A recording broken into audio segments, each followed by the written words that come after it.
Bonsoir, nous sommes vendredi et le vendredi, Europe 1 ne vous laisse pas fermer l'œil de la nuit avec Taratata. Taratata que vous retrouverez ce soir aux alentours de minuit et demi, 1h moins 20. On va voir, hein, c'est du direct. Mais pour l'heure, c'est vous qui allez pouvoir donner de la voix si vous le souhaitez au 39 21 où vous serez accueillis chaleureusement par Justin et Quentin sous le regard bienveillant de Philippe Chartier. Vous pouvez nous rejoindre à tout moment si un témoignage vous donne envie de le faire pour dialoguer avec nous en direct à l'antenne. Vous pouvez également nous faire part de tous vos commentaires, de toutes vos réflexions par courriel sur le site europe1.fr ou nous envoyer vos SMS au 7 39 21 en les commençant par le mot nuit. Un petit coucou d'Alice qui est en pleine révision de son bac de français et elle me dit que écouter l'émission le soir la détend et lui fait le plus grand bien et elle voulait faire un petit clin d'œil spécial à tous ceux qui passent actuellement le bac. On leur souhaite bonne chance à tous. Jusqu'à 1h sur Europe 1, Caroline Dublanche. Et on accueille tout de suite Mélanie. Bonsoir. Bonsoir Caroline. Bonsoir Mélanie. Je suis un peu émue, c'est la première fois que je passe à la radio, donc je suis contente de vous avoir. Et moi aussi. Alors je vous ai écrit en fait parce que je voulais vous parler un peu de relations et de religion. Oui. Parce qu'en fait je sors avec un garçon depuis 1 an et demi. Nous n'avons pas un an et demi. Oui, 1 an et demi. Oui. Nous n'avons pas nous ne sommes pas de la même confession en fait. Moi, on n'est pas pratiquants tous les deux, donc moi, ma mère est chrétienne, mon père est musulman, et lui, ses deux parents sont juifs, mais non pratiquants. Pareil de mon côté. Et moi, je cherchais pas quelqu'un de pratiquant, au contraire, hein, je voulais pas, ça m'intéressait pas, lui, c'était pareil, donc c'était clair à la base, il n'y avait pas de problème. Sauf qu'aujourd'hui, à l'heure où on a envie d'emménager ensemble. Oui. En fait, ça semble poser un énorme problème. Ça semble tout d'un coup devenir très compliqué. Et en fait, sa famille essaye un peu de saboter ce qu'on essaye de construire ensemble. Et du coup, je me retrouve un peu au pied du mur où lui, il est très gêné de cette situation. Il me dit qu'il m'aime, que ça ne changera pas, que... c'est un peu à la Roméo et Juliette, hein, mais et du coup c'est très difficile à vivre en fait. Ah oui, par exemple, par exemple, en fait, il a du côté de son père, sa famille est très religieuse. Donc, quand il me parlait de sa famille, il voulait dire son père et sa mère. Mais ses parents sont séparés parce que vous dites du côté de son père. Oui, effectivement. Alors ils sont très religieux, mais séparés quand même. Non, en fait, le père n'est pas religieux, la mère n'est pas religieuse, mais leur famille à eux l'est. Donc les oncles, les tantes, etc. Et oui, mais c'est quand même les parents de votre ami, eux, ne sont pas très religieux. Non. Enfin, ils ne le sont pas, mais je pense que malgré tout, malgré ce qu'ils peuvent en dire, ils baignent dans la religion de par leurs origines, leurs sœurs qui sont eux vraiment dans la religion. Et du coup, quoi qu'ils en disent, si ça a une influence en fait sur leur vie. Je pense que ça a une influence. Alors c'est peut-être pas tant la religion, oui, c'est l'identité. Il y a des questions un peu identitaires derrière, même s'ils ne sont pas religieux et encore moins pratiquants. Il y a une question d'identité juive. Ils aimeraient que leur fils choisisse une compagne juive. Ouais, et du coup, on a eu beaucoup de remontrances où ouvertement, sa tante vient lui dire tu dois te marier avec une juive, tu dois faire un bon mariage juif, il ne faut pas que tu renies tes origines. Ça devient très très pesant, du coup, de ce côté de la famille, et puis de l'autre, sa mère qui n'est pas, pour le coup, qui ne dit pas ce genre de choses, oui. a un comportement qui est très je sais pas comment le dire, très protecteur, trop protecteur et trop un peu, entre guillemets, mère juive, quoi. Qui veut garder son fils, c'est mon fils. Et du coup, j'ai l'impression que de part et d'autre, j'ai aucune place. Et j'arrive pas à trouver ma place et à la faire. Et aujourd'hui, on a envie d'emménager ensemble et c'est catastrophique. Vous les connaissez, ses parents? Parce que vous parlez de sa mère. Oui, je connais sa mère. Vous parlez de son comportement protecteur, ça se manifeste comment? En fait, elle a beaucoup d'emprise. Elle a énormément d'emprise sur lui. Il a beaucoup de mal à résister à sa mère. Moi, ça me rend folle. Hein, parce que je comprends pas, en fait, qu'il soit comme ça. C'est un garçon génial. Et juste là-dessus, j'ai du mal à comprendre. C'est peut-être parce que moi aussi, j'ai pas... j'ai des relations avec ma mère qui sont aussi particulières, hein, parce qu'on ne s'entend pas trop. Mais j'ai du mal à comprendre que lui dise oui à tout, quoi. Sa mère lui dit quelque chose, il dit oui. Oui, il le fait et il l'exécute. Elle le protégerait alors de quoi? Quand vous dites qu'elle est très protectrice, c'est-à-dire, selon vous, elle voudrait le protéger de quoi actuellement? De tout. J'ai l'impression qu'elle veut le garder avec lui, mais en plus elle vit loin, donc à la limite c'est même pas ça. Aujourd'hui, en fait, la situation actuelle, c'est qu'il vit avec sa sœur. Son colocation, en fait, il est en colocation avec sa sœur. Et du coup, vu que je veux emménager avec lui et que lui aussi veut emménager avec moi, hein, c'est pas sens unique, c'est les deux. Du coup, c'est comme si il y a une espèce d'intrusion dans leur vie. Je les chamboule un peu parce que parce que je suis une personne étrangère, je suis pas de la famille et du coup je ne trouve pas ma place au sens où ils ne veulent pas me la laisser. Alors lui se barre entre guillemets avec elle en leur expliquant qu'il faut qu'elle le laisse vivre sa vie, mais comme elle refuse, elle dit sans cesse non, tu ne peux pas déménager, ce n'est pas le moment, vous êtes trop jeune. Bon, je précise que j'ai quand même 27 ans et lui il en a 25, on n'est pas trop jeune. Non. Je pense que bien. Et du coup je ne sais pas comment faire. Et donc là oui, en ce moment, c'est des crises. C'est compliqué parce que on voit bien qu'il y a des raisons. Quand les parents s'opposent comme ça, les parents, la famille, à une union, il y a des raisons à la fois conscientes et des raisons inconscientes. Alors, ils sont sûrs de leur bon droit et la première idée qui est la plus récemment évoquée, c'est qu'un enfant est en quelque sorte la propriété de ses parents. Et de ce fait qu'on peut le modeler à leur guise et diriger sa vie. Et c'est aggravé. Certains parents ont un peu cette certitude qu'un enfant grandit jamais tout à fait. En tout cas, pas assez pour devenir un adulte qui soit leur égal.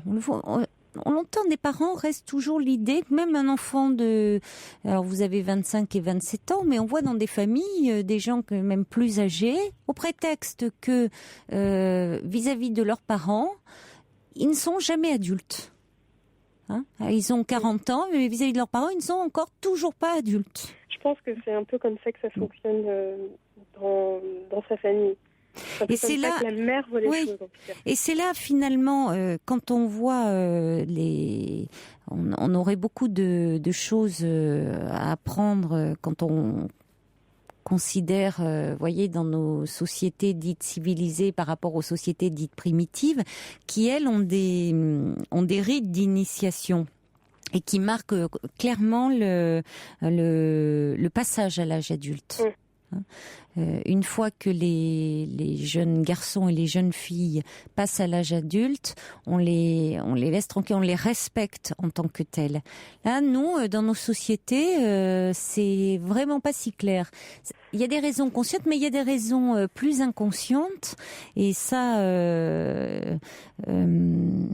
cette idée que au fond, ça doit continuer. On refuse, vous, c'est sous couvert de religion, mais parfois c'est une différence de milieu social qui est évoquée, de couleur de peau, donc enfin, on refuse l'étranger à la famille. Donc il faudrait, ça traduit en fait un désir inconscient que tout continue à se passer en famille. Mais si tout continue à se passer en famille, ça veut dire quoi, si ça reste en famille? Mais ça veut dire que ça se passe dans l'inceste. Alors évidemment, c'est pour ça que c'est inconscient. Ça veut pas dire que, mais de la même façon que l'interdit de l'inceste, c'est pas un interdit réservé aux enfants. Les parents sont aussi concernés, c'est-à-dire qu'il est interdit aux enfants d'épouser leur père ou leur mère, mais ça veut dire aussi pour les enfants qui doivent aller vivre leur sexualité ailleurs, en dehors de la famille, et sans avoir de compte à rendre à sa famille. Et qu'après tout, s'ils font des choix qui ne sont pas les bons, parce que c'est aussi ce qu'on entend dire les parents, c'est t'as pas fait le bon choix, tu fais une erreur, tu fais l'erreur de ta vie. Et alors, après tout, si on se trompe, on peut en tirer à long terme des leçons. Et ça peut être d'autant mieux si on a eu des parents qui nous ont accompagnés, qui nous ont soutenus, même si ils ne partageaient pas nos choix. En fait, ça m'interpelle quand vous parlez d'inceste. Non, il n'y a pas de ça. Hein, mais non, mais d'inceste. Attendez, je veux dire, ça c'est.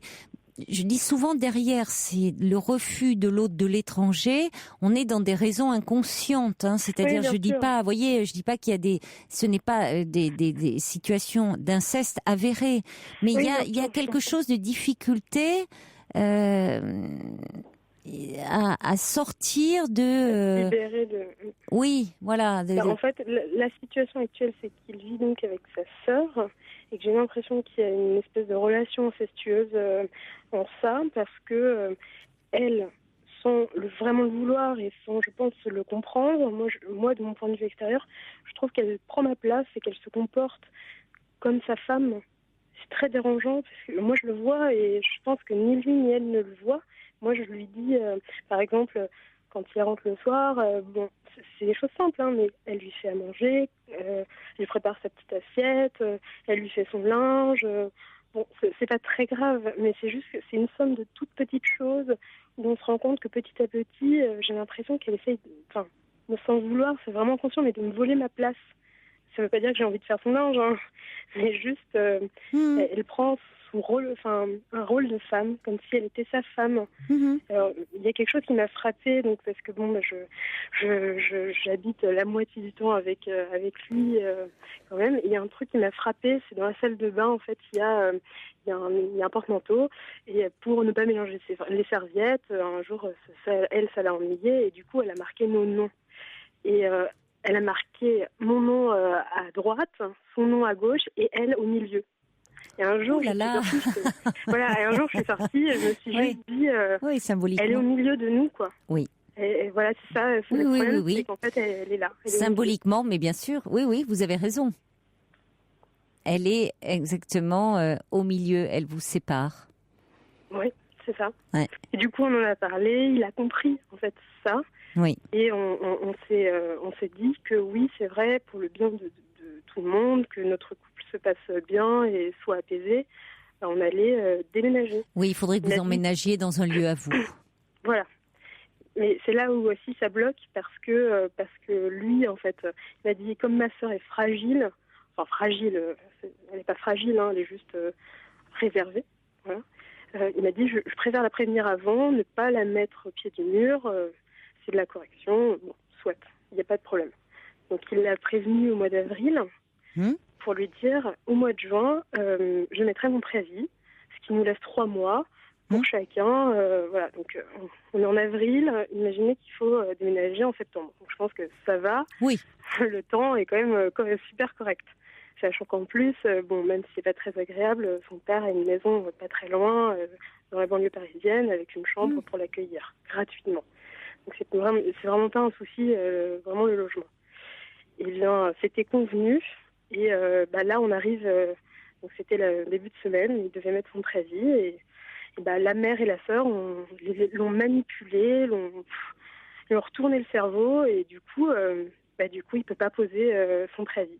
Parce que moralement, il a l'impression qu'il doit choisir entre sa mère et sa sœur. Qu'il laisserait tomber sa sœur. Voilà. Oui, mais là, on est dans le chantage affectif. Hein. C'est ça. Non, mais c'est ça. Là, c'est-à-dire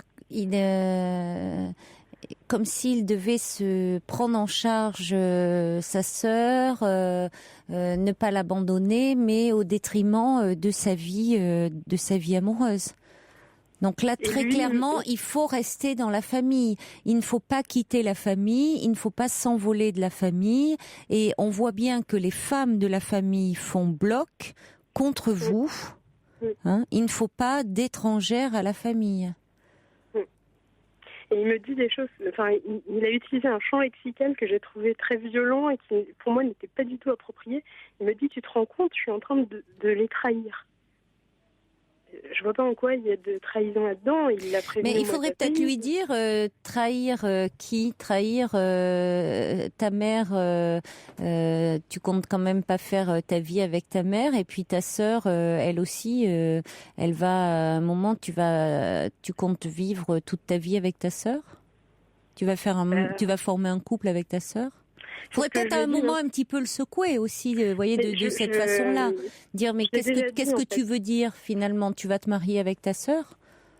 Je ne sais plus en fait quel mot utiliser. Non, mais lui dire un peu, sans l'agresser, dire, mais qu'est-ce qui est prévu là, au fond, tu vas épouser ta sœur? Dire, mais enfin...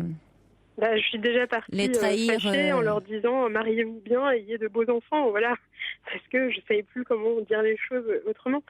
Mais c'est vrai que parce que de toute façon vous pouvez pas être sa thérapeute, hein, donc ça serait pas l'amener à développer le côté. On voit bien sa culpabilité. On voit bien sa culpabilité parce que c'est douloureux, parce qu'il se trouve en position d'avoir à choisir au fond comme s'il avait à choisir entre ses parents, c'est les choix qu'ils font pour lui et la vie que lui souhaite. Parce qu'au fond, la vie qu'il souhaite, c'est être avec vous. Mais sa famille s'y oppose. Donc c'est culpabilisant. C'est un choix. C'est douloureux, c'est injuste, ça génère énormément de culpabilité, ces situations-là. Et d'autant plus qu'il aurait besoin, au contraire, que ses parents lui manifestent de la confiance dans le choix qu'il fait. Vous voyez, donc il doit se sentir assez désarmé. Alors peut-être qu'il faudrait lui dire que sa mère...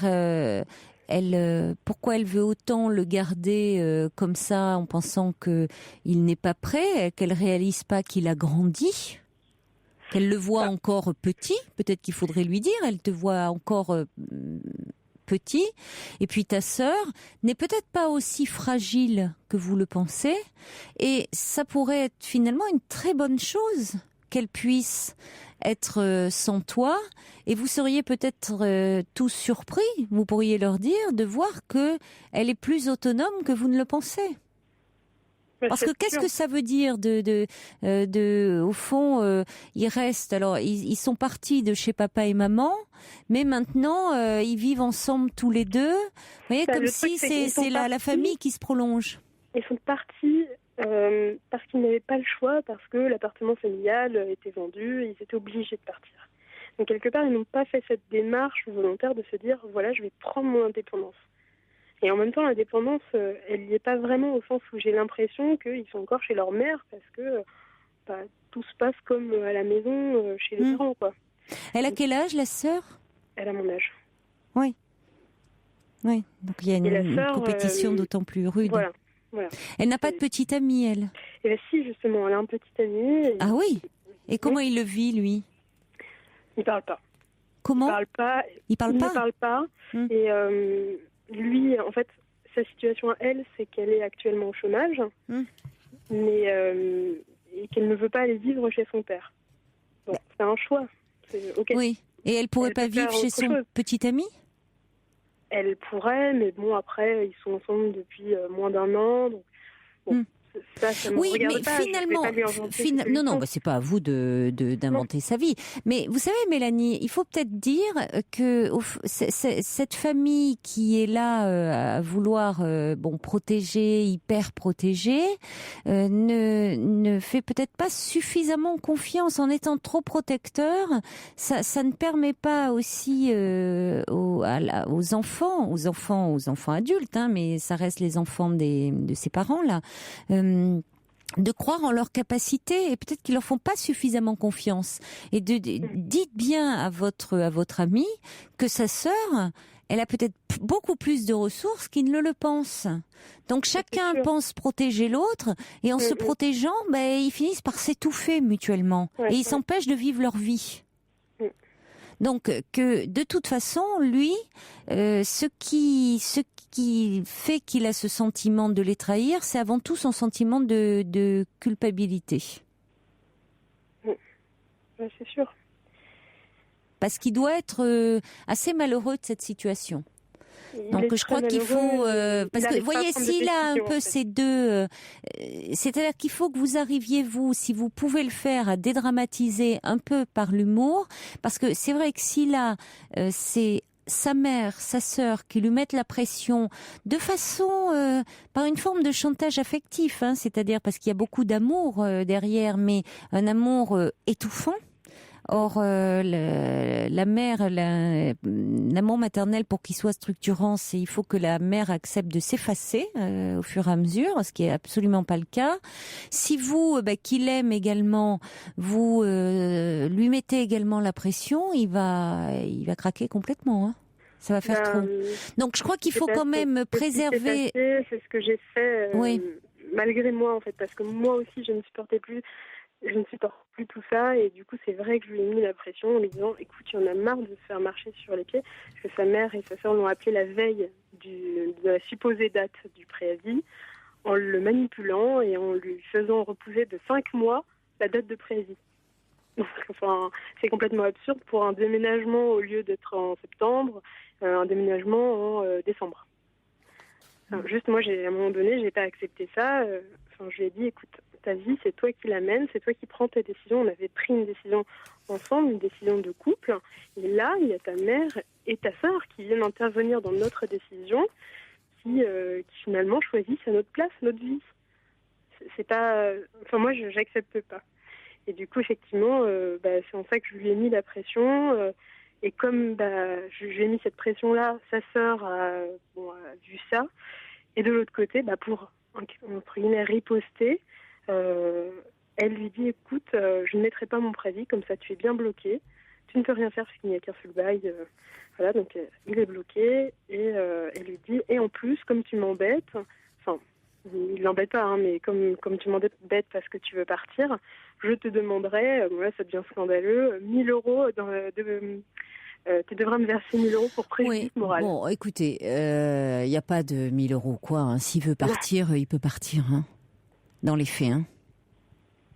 Je sais pas trop comment ça se passe. Mais bien sûr que si, dans les faits, attendez, je suis désolée, hein, s'il veut partir, à un moment, sa sœur, il va lui dire maintenant tu arrêtes ton chantage et je vais m'en aller parce que c'est pas quand même toi qui va m'empêcher de vivre ma vie. Hein. Bon. Vous voyez, mais il faut aussi, ça veut dire que lui, il faut qu'il arrive à être clair, parce qu'elle sent qu'elle peut le manipuler de cette façon-là, donc elle sent une faille et elle s'y engouffre. Alors vous maintenant, il faut aussi lui dire bon, on va pas, moi je vais pas non plus rester dans cette situation comme ça de stand-by, d'attente. Maintenant, il faut que tu arrives à savoir qu'est-ce que tu veux toi. Voilà. Est-ce que tu veux rester dans cette situation ou est-ce que on va rester en attente, tributaire des desiderata de ta mère et de ta sœur? Mais j'ai l'impression que elle est tellement loin, avec un peu tout le monde, tous les membres de sa famille, que je me dis, moi après, ok, bon, ça va se produire de toute façon, elle va pas rester indéfiniment dans cette situation, on va vivre ensemble. Mais je me dis, mais comment on peut vivre une vie avec quelqu'un, finalement, en étant... Bon, aujourd'hui, je suis fâchée, c'est sûr, mais comment on peut vivre en étant fâchée contre toute la famille de l'autre ? C'est compliqué. C'est compliqué et c'est compliqué. Ça le serait effectivement si lui aussi, votre ami, et ça entraîne une rupture du dialogue avec ses parents, avec sa famille. C'est vrai.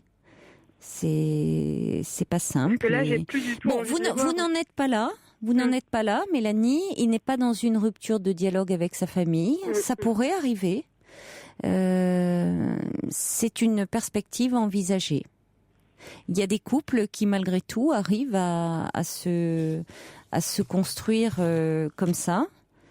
Je crois que si c'est le cas, il faut quand même pas céder.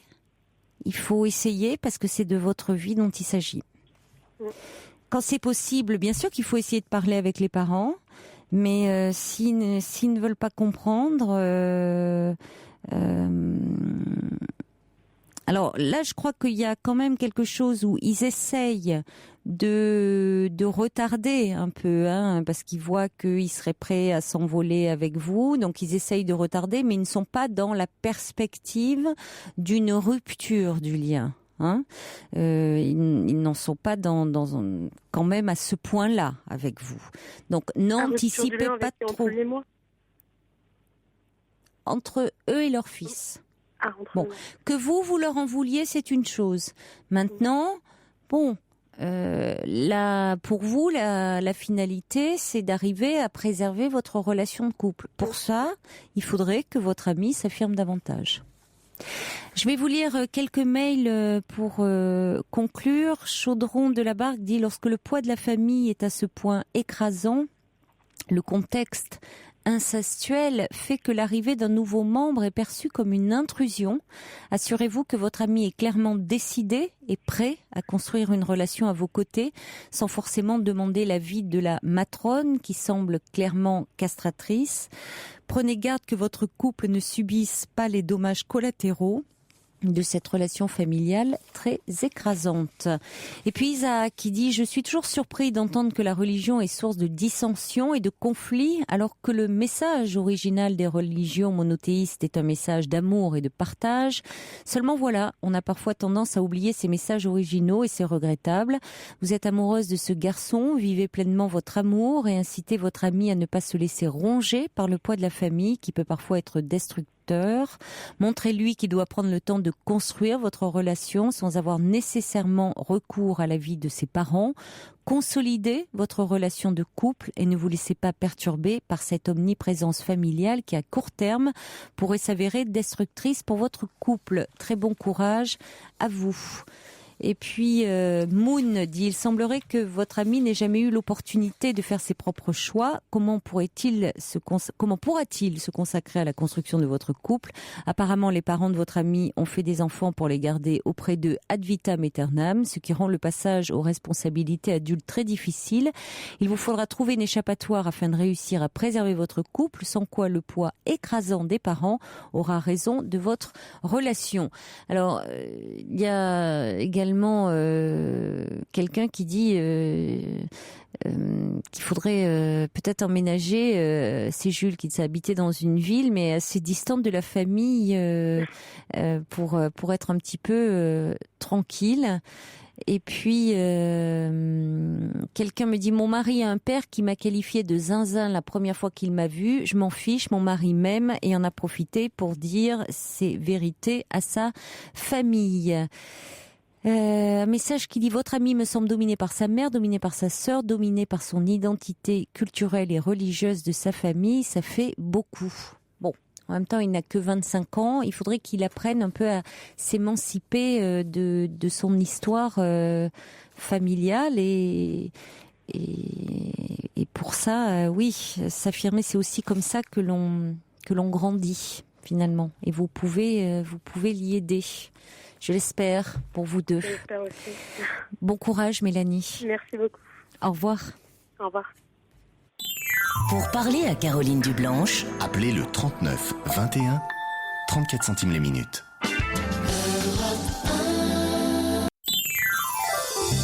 Caroline Dublanche sur Europe 1.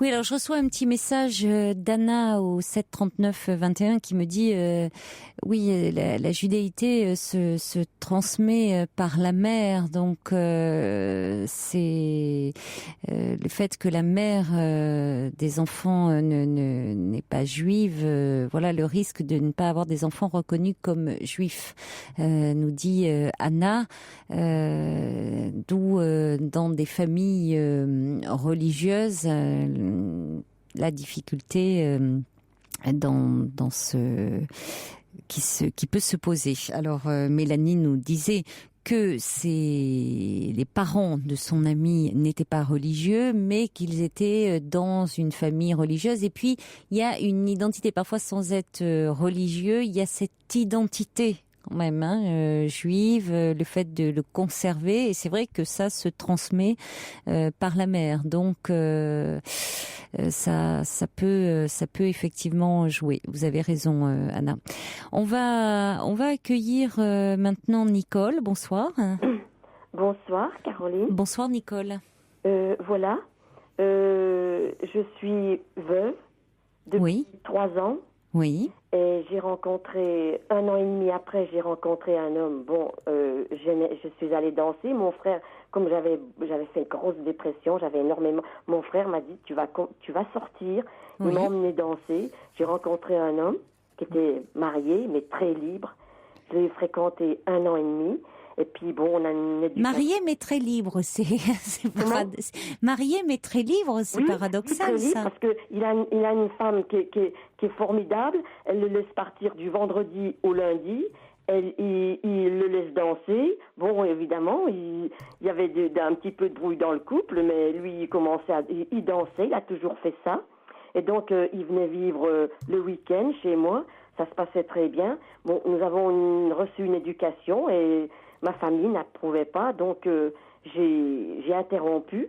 Et en même temps, presque, j'ai rencontré à quelques kilomètres de chez moi un veuf, ça a été lui et moi véritablement le coup de foudre. Oui. Il habitait à quelques kilomètres de chez moi. Oui. Et puis je suis sortie 1 an, pas tout à fait, presque. Ça allait faire 1 an au mois d'août là. Ça se passait bien, mais on est tout de suite venu entrer dans une routine parce que il avait besoin beaucoup il voulait remplacer sa femme, fallait lui faire les repas, le ménage, et puis bon, c'est vrai qu'il voulait quand même quelqu'un, on s'entendait bien. Et puis là, moi je suis devenue, je sais pas pourquoi, très possessive parce que j'ai peur de la solitude, une peur de la solitude prête à tout faire pour ne pas être seule. Parce que mon mari, nous étions tous les deux, je n'avais pas d'enfants. Nous n'avions pas d'enfants. Oui. Je suis partie subitement. Ça a été un choc terrible. J'ai perdu 14 kilos et j'étais déjà pas grasse. Et c'est le premier monsieur que j'ai rencontré qui m'a aidé à remonter la pente. Et avec lui, là, celui-là, je l'aimais plus. Beaucoup plus. Mais alors, par contre, les caractères, moi je suis très dominante, très autonome. D'ailleurs, il me disait tout le temps, c'est ce que je regrette, c'est dommage que tu sois autonome. Et lui, il a une grosse affaire, il travaille en GAEC, il a un associé qui est très très souple, il commande, il est gentil comme ça, il commande tout le monde. Moi j'arrivais, tu me fais ci, tu me fais à manger ça, c'était jamais bien exigeant. Puis moi j'adore cuisiner, j'aime bien les plats, j'aime beaucoup les légumes variés, toujours la même chose. Et puis, il me commandait. J'ai horreur, d'ailleurs, d'être commandée. Ben oui, qui aime être commandé, enfin, à moins d'être... que je n'aimais pas. Je n'aimais pas être comme il le faisait. On est entré dans la routine. Et puis là, il m'a dit, bon, là, il a eu un repas de famille, parce que sa femme, il n'y a pas longtemps qu'elle est décédée, ça a fait juste 1 an. Sa femme, elle avait un frère qui organisait un repas. Alors, il était invité. Puis une de ses sœurs lui a dit, tu verras, j'ai des copines. Parce que c'est une famille, pareil, ils ont une ancienne éducation. J'ai l'impression que les mariages se sont faits comme ça, arrangés. Et elle voulait encore lui trouver quelqu'un.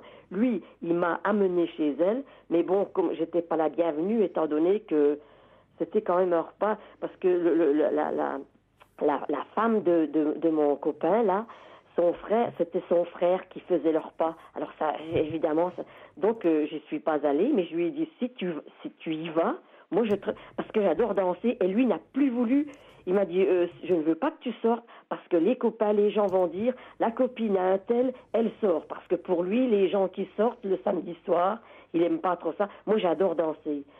C'est ma vie, c'est ce qui m'a aidé. C'est incroyable parce que c'est quand même comme ça que vous vous étiez rencontrés, et puis après il aurait voulu vous garder à la maison, que vous fassiez. Disons que j'ai une maison, moi. J'allais chez lui. Oui. Il aurait voulu me garder. Oui, mais après il aurait voulu vous garder sous cloche, à faire le ménage. La pression.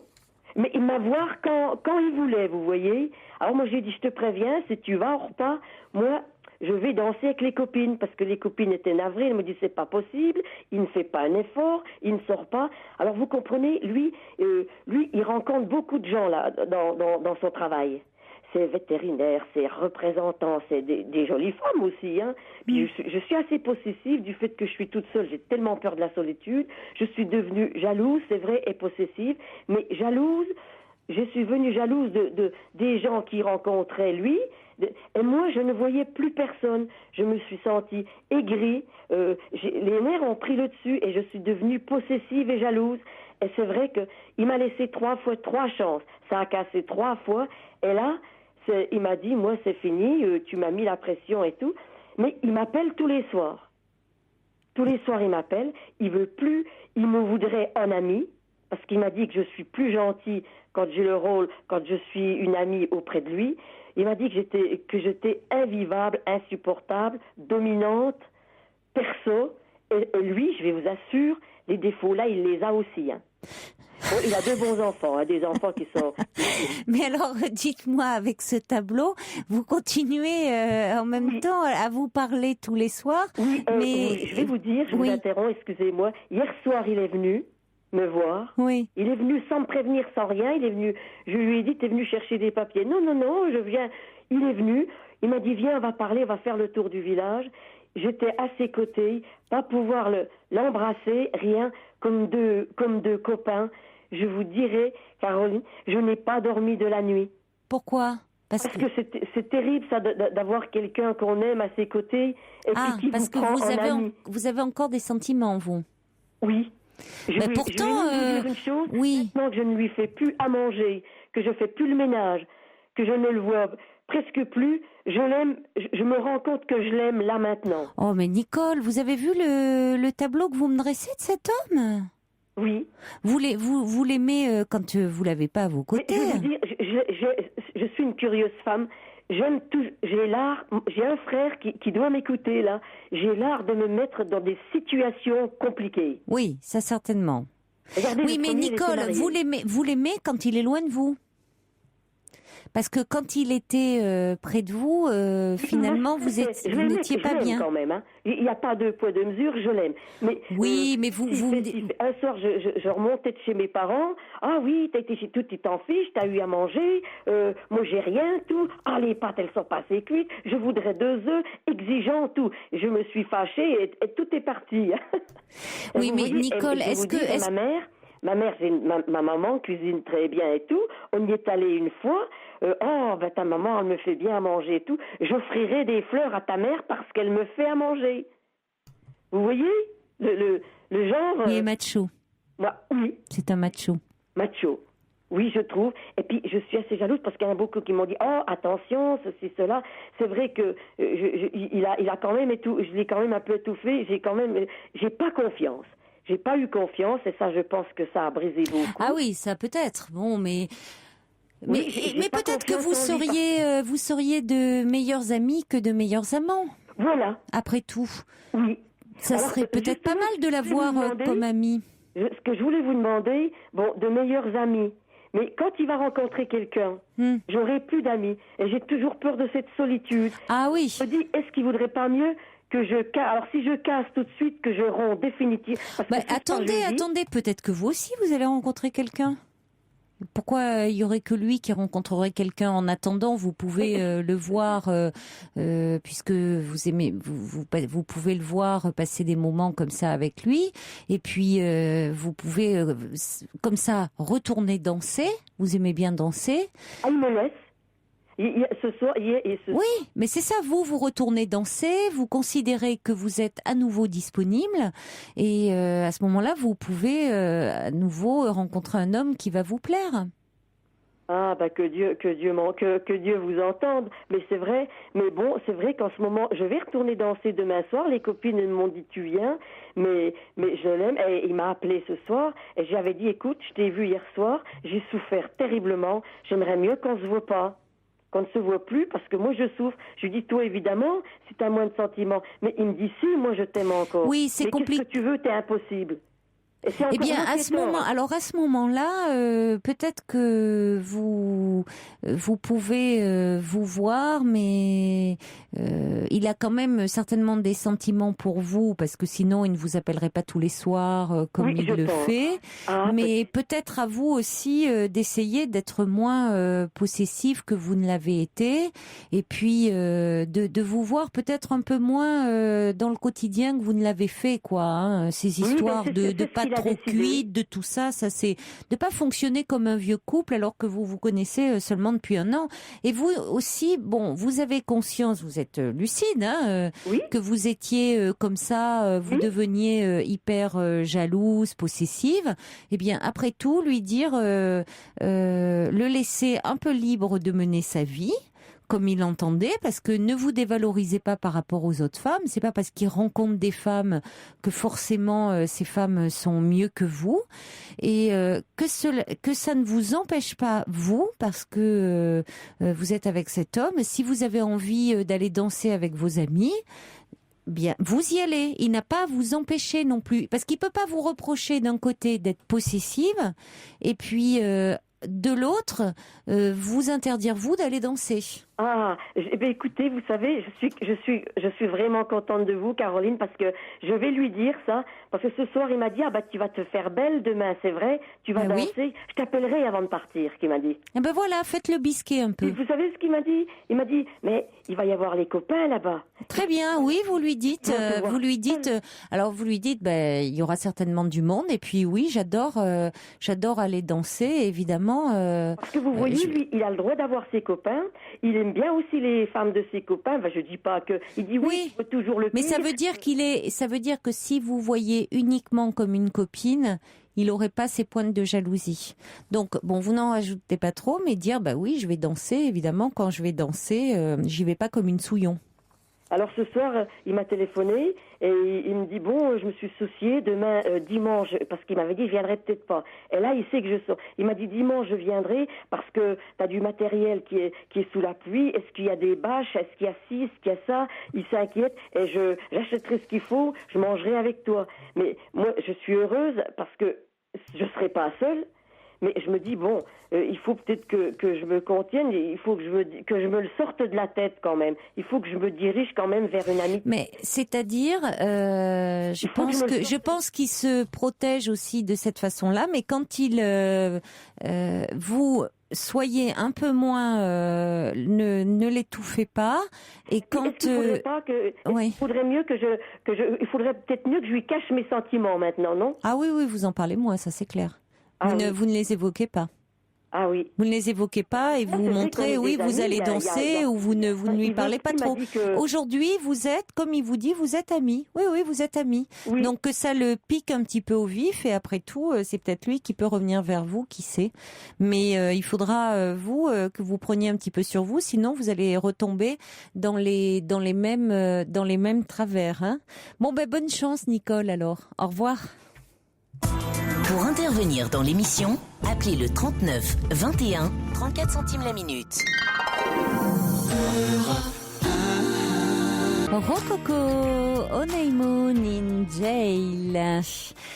Des petits courriels qui arrivent en réaction au premier témoignage, celui de Mélanie, qui se posait beaucoup de questions sur sa relation parce qu'elle était avec un garçon d'origine juive. Il n'était pas religieux, pas pratiquant, mais sa famille l'était. Et alors il y avait eu des réactions. Isaac disait dommage, c'est les trois grandes religions monothéistes délivrent des messages d'amour, et puis après ces messages sont mal interprétés. société. Et Claude dit quoi? Les religions délivreraient des messages d'amour et les guerres et les atrocités qu'elles continuent à susciter partout dans le monde depuis que l'homme existe. C'est ça les messages d'amour, dit Claude. Il n'empêche que les messages d'amour des religions monothéistes, il y est au départ dans les textes, mais après c'est ce que l'homme en fait. Et oui, les guerres de religion, malheureusement, elles sont terribles et effroyables. Et bon, malheureusement, mais après c'est l'homme qui interprète et qui fait la guerre autour de ça.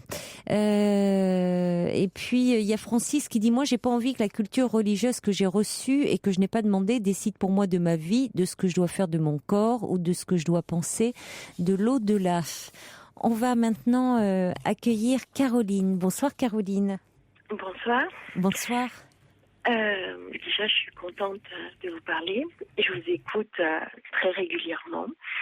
Donc, je voulais parler d'une situation qui, je dirais, un mal-être que j'ai depuis pas mal d'années, même, je dirais, qui se calme, mais qui est à la fois très difficile. C'est que quand je dois, là, ça m'est arrivé dernièrement, j'avais essayé d'appeler, puis on n'avait pas pu me prendre.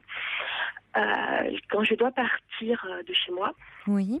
Quand je prends ma voiture, c'est-à-dire que sur la route, donc j'ai pas eu le choix, j'ai tout de suite partir en formation pendant 6 jours, donc dans une autre ville, donc à 400 km de chez moi. Et c'est tout un mécanisme qui se met en route. Et quand je prends la voiture, au bout d'un moment, j'ai un mal-être, une angoisse terrible. J'ai envie de faire demi-tour. Mais je suis vraiment mal. Donc je roule. Ce qui me rassure, heureusement que le téléphone portable existe, c'est qu'à ce moment-là, j'appelle des amis pour me rassurer, qui me stimulent en me disant surtout lâche pas, vas-y, continue. Et le problème, c'est que c'est un état qui est difficile, quoi, parce que je suis vraiment très mal. Oui. Très, très mal, au point que, je sais qu'il y a 2 jours, donc quand j'étais à peu près à 150 km de chez moi, au bout d'un moment, je me suis arrêtée. Je me suis dit, qu'est-ce que tu fais? Tu fais demi-tour. Après, je dis, non, il faut que tu y ailles. Donc, je continue. Oui. Là, j'appelle une amie. Elle me dit, mais non, lâche pas, tu vas y arriver.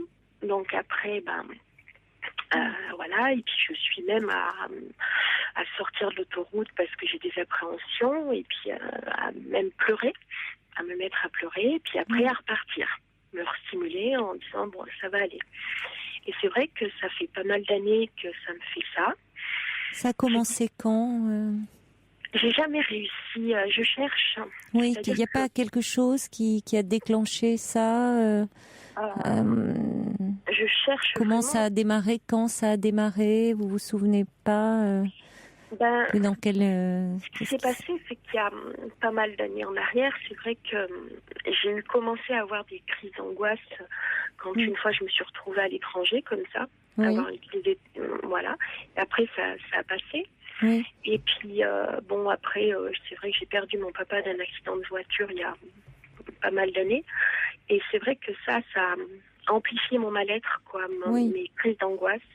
Donc, j'ai fait des crises de spasmophilie pendant, je dirais, à peu près 7-8 ans.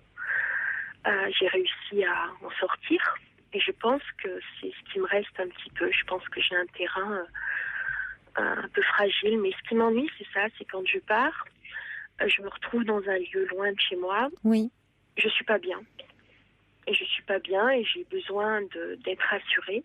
Et même, des fois, j'avais identifié que même si je partais avec une amie, je pouvais être mal aussi. Je pouvais, même avec cette amie qui était présente pas loin. Oui, la présence d'une amie chère ne vous rassure pas. Voilà, j'ai l'angoisse quand même qui surgit quand même. J'ai ce mal-être qui est là quand même. On va continuer, on parlait, Caroline, vous ne raccrochez pas, ce sera après le journal. À tout de suite. D'accord.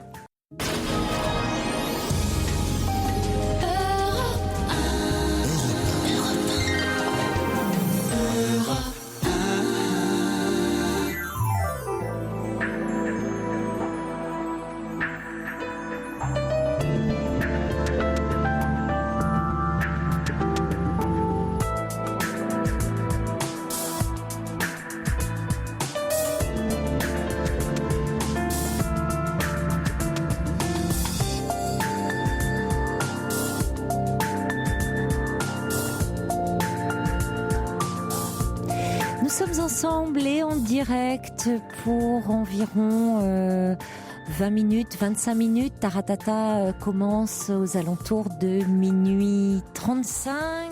Vous pouvez continuer à appeler le 39 21, nous envoyer vos courriels sur le site europe1.fr ou vos SMS au 7 39 21 en commençant vos messages par le mot nuit. Des petits courriels. Nine me dit: je passe ma dernière soirée dans une maison que je quitte demain. Je change de vie.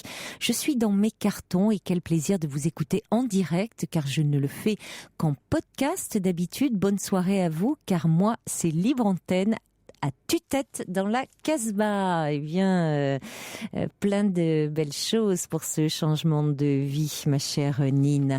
Et puis Marie qui nous avait appelé parce que Marie n'avait plus de contact avec sa petite fille. Et elle dit: je vous avais dit que j'espérais rencontrer ma petite fille qui a 2 ans et 4 mois depuis que mon fils a repris contact avec moi. Eh bien, je me sens à présent mamie puisque j'ai vu ma petite fille d'abord sur Internet, comme je vous l'avais dit en février, puis en vrai ce mois-ci. Quel bonheur de sentir sa petite main dans la mienne, de la voir me sourire et de l'entendre me parler, car elle fait beaucoup de phrases avec les mots, les adjectifs et les verbes, dans l'ordre s'il vous plaît, comme les grands, et ça m'a bien fait rire. Tout s'est déroulé comme si je la connaissais depuis sa naissance, ce qui m'a fait une drôle de sensation. Je ne sais pas quand je pourrai la revoir, mais je garde espoir. Et toutes ces premières photos. Voilà, merci beaucoup Marie de nous tenir informés. Et on est vraiment heureux pour vous, puisque on vous avait suivi comme ça dans ces périodes un peu de doute, d'incertitude. Et on est heureux que... Voilà, il faut savoir parfois un peu patienter. Et merci pour ce message d'espoir, parce qu'on sait qu'il y a des grands-parents qui sont peinés comme ça d'une rupture de lien avec leurs enfants et leurs petits-enfants. Et prendre le temps peut parfois souvent apaiser les choses. On va retrouver Caroline. Donc Caroline, vous angoissez, il y a beaucoup d'angoisse dès que vous vous retrouvez loin de chez vous. Oui. Et donc quand vous êtes amené à faire un trajet en voiture, c'est vraiment très pénible pour vous, parce que vous dites heureusement vous avez votre portable, vous êtes relié à ce moment-là à vos amis qui vous soutiennent au téléphone, qui vous disent de pas renoncer, de continuer comme ça, aller au bout de ce trajet, mais ça reste compliqué. Alors ça se passe pendant le trajet en voiture, mais même arrivé une fois sur place, c'est-à-dire une fois sur place, c'est-à-dire que je reprends, je dirais, je pense à un manque de confiance. Je reprends confiance en moi, donc ça va, parce que je me retrouve là, sur place, partie avec un peu de monde dans la formation, donc c'est reparti. Mais après, quand je suis loin, l'angoisse revient la nuit. C'est pour ça que j'avais appelé un soir, parce que j'aime bien vous écouter. Et la nuit, là, si je suis loin, j'ai besoin d'avoir une voix qui me rassure, écouter ou des gens parler à la radio. Voilà, je me sens un peu plus apaisée. J'essaie de me concentrer ailleurs pour éviter que l'angoisse monte à ce moment-là. Donc ce soir-là, je suis seule, loin de chez moi, et je sais que je vais avoir du mal à m'endormir. Ça va être un petit peu long. Après, le matin, par contre, je suis épuisée, parce que ça m'épuise des journées comme ça. Oui. Donc je profite pas pleinement de m'éloigner. Et à force, c'est vrai ce que je disais à mes amis, je dis mais j'ai l'impression de pas m'en sortir, quoi. Des moments je suis très bien, et puis là il fallait que je prenne la route seule, et déjà, je pense que je vais amplifier en plus la situation, quoi. Et quand vous êtes chez vous, Caroline, vous n'avez pas ces angoisses au moment de vous endormir le soir, par exemple? Il y a pas ces peurs?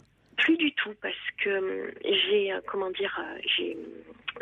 divorcé il y a 7 ans, j'ai changé de maison, il y a à peu près 1 an, j'ai complètement vendu mon ancienne maison pour être à nouveau dans une nouvelle maison. Et là, 2 jours-là, j'ai été mieux déjà. J'ai senti que j'avais libéré déjà d'un passé, et ça m'a fait déjà beaucoup de bien. Donc, j'avais plus d'angoisse dans la maison du tout. Dans ma nouvelle maison, j'en ai plus du tout. Vous en Après, aviez dans l'ancienne, quand vous étiez en couple? Oui, beaucoup. J'étais avec mon ex-mari, qui est un homme très stressé, qui me renvoyait quand même beaucoup sa pression et son stress. Donc avec lui, ça a été nos dernières années de vie de couple ont été très pénibles parce qu'on se supportait plus et on est restés ensemble pour les enfants, ce qu'on n'aurait peut-être pas dû. Et c'est vrai que les dernières années de notre mariage, j'étais à un point où je ne prenais même plus la voiture pour partir. J'étais complètement paralysée chez moi. J'étais dans un état de stress et je pense de déprime aussi. Et du jour où on s'est séparés, ça a été une grande libération. Ça a été un soulagement total. Oui, il y avait quelque chose de contagieux dans son stress. Oui, de très oppressant. C'était quelqu'un de très oppressant, de très manipulateur. Et puis, il faisait un peu j'ai fait une thérapie aussi. Donc, il y avait un peu d'harcèlement psychologique, c'est-à-dire qu'il était il m'a mis plus bactère, quoi. Donc, en me disant souvent des mots, tu n'es pas capable. Et c'est vrai que quand je pars, c'est des mots qui me restent encore. J'ai peur que ces mots me reviennent en me disant, tu n'es pas capable de. Alors que depuis que je suis seule, depuis 7 ans, j'ai eu une grande évolution, quoi. Mais il reste des traces qui sont dures pour moi. Et justement, cette thérapie, vous n'avez pas songé à reprendre par rapport à ces angoisses que vous éprouvez, là? C'est vrai que j'ai pas trouvé. Je vous écoute et quand j'écoute d'autres auditeurs, je pense que j'ai pas trouvé encore un thérapeute qui me rassure, pas qui me rassure, mais où j'ai une réponse, ou je sais pas, j'ai pas réussi à trouver quelqu'un. Au bout d'un moment, j'abandonne. Vous avez essayé, vous avez fait des tentatives. J'ai fait des tentatives 2-3 fois et j'ai pas eu. Voilà. C'est peut-être trop peu. C'est même certainement trop court, 2-3 fois. Je suis restée à peu près, 3 mois, 3-4 mois. Ah oui, avec d'accord. Mon dernier thérapeute, voilà, avec mon dernier psychiatre. Oui. Je suis restée 3-4 fois, 3-4 mois en thérapie. Oui. Et après j'ai arrêté. J'ai eu un peu de soucis de travail, donc je me suis concentrée sur le travail, sur ma maison, mon changement de maison, et j'ai pas repris. Parce qu'il y a quelque chose, si vous voulez, c'est quand vous quittez votre environnement, c'est-à-dire qui est connu, qui est familier, qui est rassurant. Ça provoque une rupture de votre équilibre intérieur. Ah oui, totalement. De votre sécurité intérieure, finalement. Il y a quelque chose d'assez fragile chez vous à ce niveau-là. Oui. Et ça réveille des peurs assez profondes, assez archaïques. Certaines, on peut le penser. Oui. Donc, je pense que ça peut prendre, je me trompe peut-être, mais un peu de temps. Parce que la sécurité intérieure, si vous voulez, c'est quelque chose qui se construit quand même dans l'enfance. Et donc, en plusieurs étapes, et vraiment en premier lieu dans la toute petite enfance. Donc, ça peut prendre un peu de temps de travailler là-dessus. Après, vous avez parlé d'un événement important qui est le décès de votre père dans un accident de voiture. Oui. Et vous parlez de cette angoisse qui vous prend dès que vous devez faire un trajet en voiture. Donc, comme si vous prenez le volant, partir, on dit, il y a cette formule qu'on dit, partir c'est mourir un peu. Enfin, partir c'est comme si dans le fait de partir, on part et on n'est jamais sûr de revenir. Oui. Oui, c'est vrai que. Alors il y a quelque chose peut-être aussi à voir du côté de ça, dans cette séparation, dans ce deuil, dans ce que ça peut évoquer chez vous, le fait de quitter cet environnement connu, familier, dans lequel là vous sentez rassuré, mais au fond, ce sentiment de sécurité intérieure, il est fragile parce que loin, vous ne vous sentez plus en sécurité. Et puis il y a quand même autour de la séparation quelque chose, mais je me trompe peut-être, qui reste à travailler. Sur l'enfance, en fin de compte. Sur l'enfance, sur le deuil, sur ce qu'évoque pour vous. Oui, parce qu'au début, mes angoisses étaient par rapport à la mort en elle-même, parce que j'ai eu un papa qui nous a élevés, c'était un sujet très tabou. Donc c'est vrai qu'à son départ, à son décès, ça a été quelque chose qui était non connu pour moi. Pourtant, j'avais 26. J'étais pas toute jeune, j'avais 27, 28 ans. Et c'est quelque chose que mon papa nous protégeait énormément. Parce qu'il avait, lui, souffert et il ne voulait pas... voilà. Et quand il est parti, c'est vrai que ça a été quelque chose de terrible, quoi. Parce que j'étais confrontée à la mort et que c'était vraiment quelque chose que je ne connaissais pas. Et ça, j'en avais parlé en psychothérapie, mais c'est vrai que j'ai peut-être pas été assez loin. Voilà, je sais que quand j'ai mes crises d'angoisse comme ça, je pense en me disant faut que je reprenne rendez-vous. Moi, je pense. De toute façon, ça me paraît vraiment important parce que ne pas rester avec des angoisses aussi fortes qui n'iront pas, ça ne va pas en s'améliorant d'elles-mêmes. C'est ce que je pensais. Je pensais que je réussissais à m'en sortir. Et non, puis, pas d'elles-mêmes. Hein, les angoisses, c'est pas en mettant un couvercle dessus. C'est au contraire en parlant.